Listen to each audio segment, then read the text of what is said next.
টুকটাক কিছু আত্মীয়দের ডাকা হলো। রিজভির বড় বোন আর তার স্বামী এসেছেন। ছোট বোন আসতে পারবেন না, তার বাড়িটা দূরে। রিজভির একটা ফুপু আছে, তার স্বামী এসেছেন। অর্থাৎ কেউ বাড়িতে যায়নি। রিজভি বেচারা ভাবেইনি পরীক্ষার হল থেকে বেরিয়ে এত কিছু হয়ে যাবে, আবার বিয়ে পর্যন্ত হয়ে যাচ্ছে। ভাবা যায়? রাত 9টার দিকে রিজভিয়া স্মৃতির আক্ত সম্পূর্ণ হলো। সকলে আলহামদুলিল্লাহ পড়ল। শিশির সহ নিহার রিজভিকে পাশে থেকে অভিনন্দন জানালো। স্মৃতি লজ্জায় লাল নীল হচ্ছে, ভাবে লাগছে। তাদের ইচ্ছে আকাঙ্ক্ষা পূরণ হলো। রিজভি প্রশান্তময় হাসলো। সে তার রসমালাইকে পেয়ে গেছে। বিকেলে মনে হচ্ছিল আজ বোধহয় অন্তরটাই হারিয়ে ফেলবে, আত্মাটা বেরিয়ে যাবে। স্মৃতিকে এই কয়েক মাসের মধ্যে সে অনেক ভালোবেসে ফেলেছে। মেয়েটা সবসময় নরম সরম হয়ে থাকে, কথা বলে কি সুন্দর মিষ্টি মিষ্টি করে। সে সত্যিই রসমালাই, দেখতেও এবং কাজেও। ভেবে হাসলো রিজভি। স্মৃতি আর রিজভির জীবনে নতুন ক্ষণ শুরু হয়ে গেছে। তারা এখন স্বামী স্ত্রী। দুজন দুজনের দিকে তাকালো। অমায়িক হাসলো রিজভি। স্মৃতির প্রচুর লজ্জা করছে, চোখ নামিয়ে নিল। কুয়াশা, ঈশা আর রনি হাসছে ওদের কারবার দেখে। রাত 10টা পার হয়ে গেল। স্মৃতির বাড়ির সকলে ঠিক করেছে রিজভিকে আজ রেখে দেবে। ভালোভাবে পরিচয় হলো না, হুট করে বিয়েটা হয়ে গেল। শুধুমাত্র কিছু সময়ের এবং কথার উপর ভিত্তি করে বিয়েটা দিলেন, একমাত্র মেয়ের কথা ভেবে, তার সুখের জন্য। ভালোভাবে খোঁজ খবরটাও নিতে পারেননি। যদিও স্মৃতির বাবা মা বুঝেছেন ছেলে ওনারা ভালোই পেয়েছেন, মেয়ে সুখে থাকলেই হলো। শাসন করে এতটা বছর লালন পালন করেছেন। মেয়ের ভবিষ্যৎটা না হয় নিজের পছন্দ মতোই হোক, ক্ষতি কি তাতে? এদিকে শিশিররা তা শুনে রীতিমতো মজা নিতে লেগে গেছে। এক প্রকার রিজভিকে সব পেরে ধরেছে। বেচারা পড়েছে গ্যারাকলে। শিশির টিপ্পনি কেটে বলল, এই দোস্তর কপাল খোলা গেল রে। বিয়ে করলে আবার শ্বশুর বাড়ির বাসর করার সুযোগও পেয়ে গেলি। আরে তোর শ্বশুর শাশুড়ি তোর কপাল খুলে দিল রে, মেয়ে জামাইয়ের বাসরের ব্যবস্থাও করে দিল। রিজভি কটমট করে তাকালো শিশিরের দিকে, কিছুই বলতে পারল না। কারণ আজ তার পালা এসেছে। সে এতদিন সুযোগ বুঝে টোপ দিয়ে এসেছে।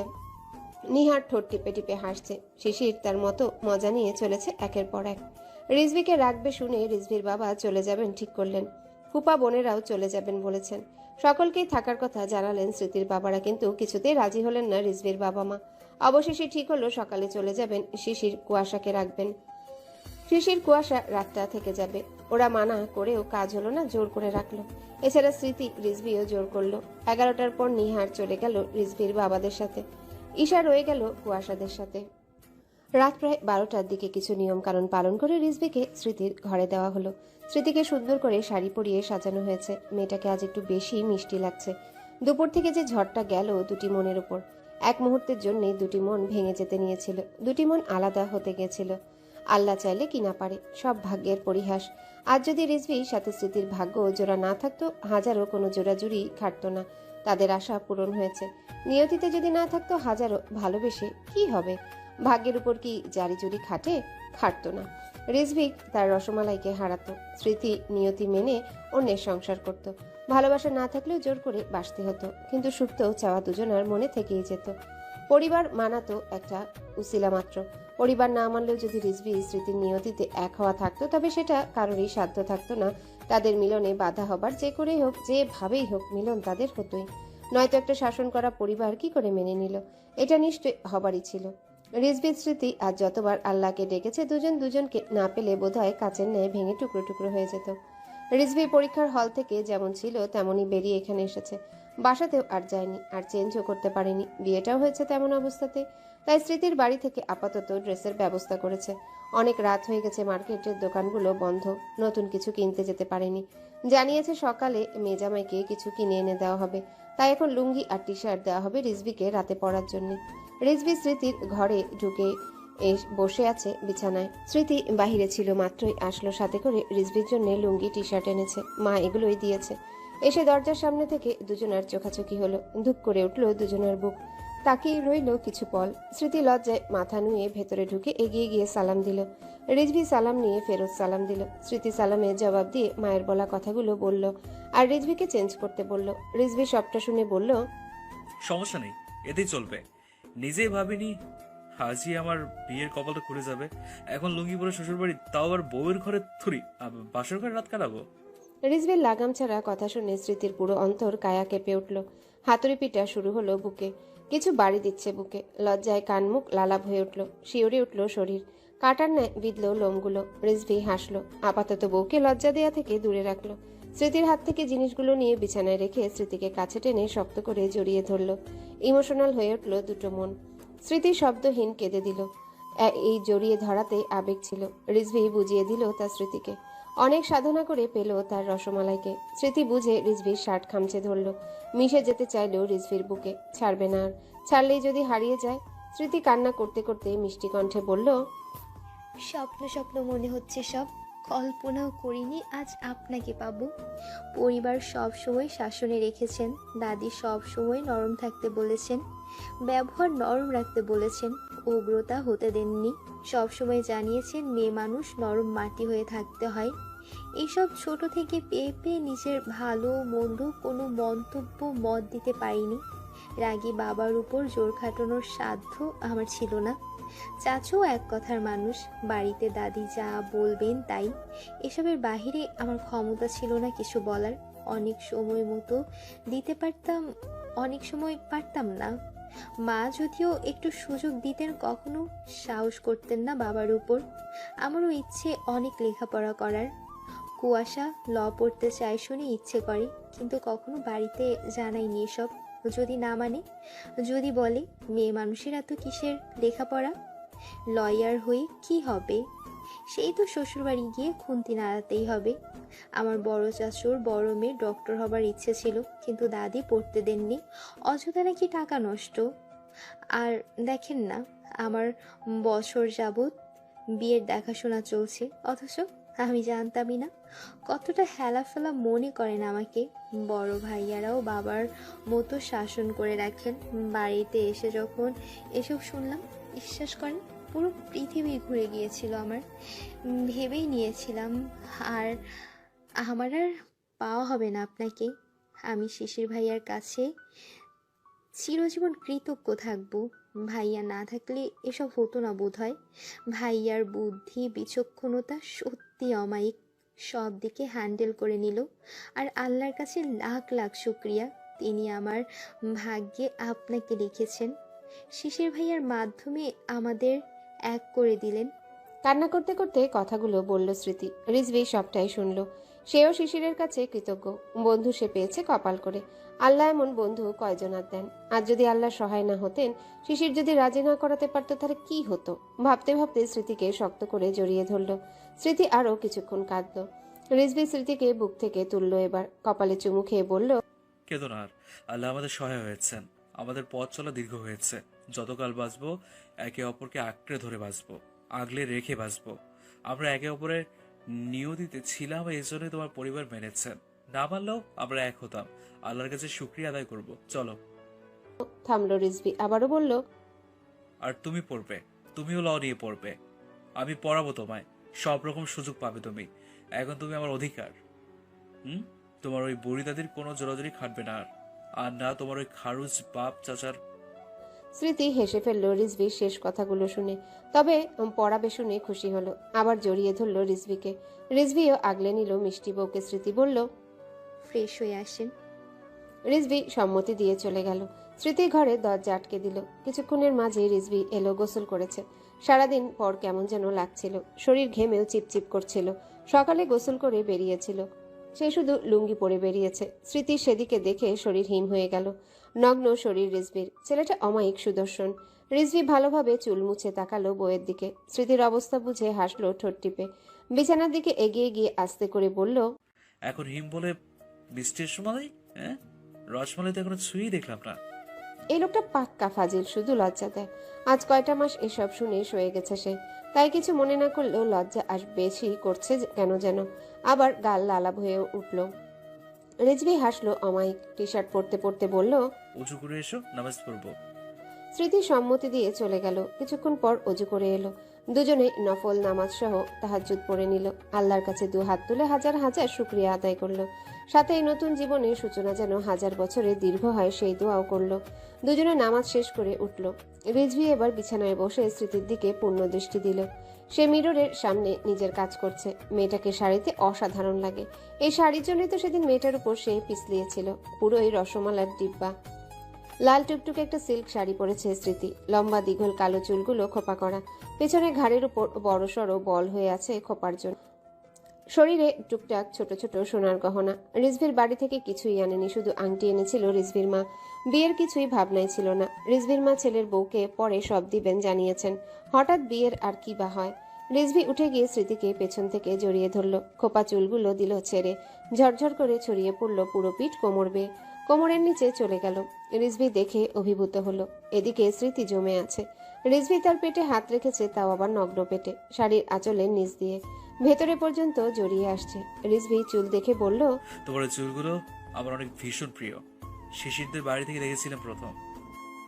এত সুন্দর চুল আমি দেখে অভিভূত হয়েছিলাম।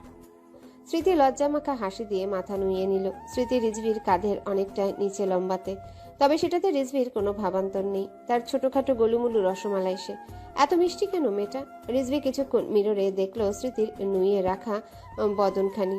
এরপর কোলে তুলে নিল। হঠাৎ স্মৃতি চমকে উঠল, গলা জড়িয়ে ধরল ভয়ে। আতঙ্কিত কণ্ঠে বলল, আরে করছেন কি? ভয় পেয়ে গেলাম একদম। আরো ভয় পাও? আমি তোমার ভয় দেখবো আজ। কিন্তু আজ ছাড়ছি না আমার রসমালাইকে। রসমালাই আজ আমি খাবোই।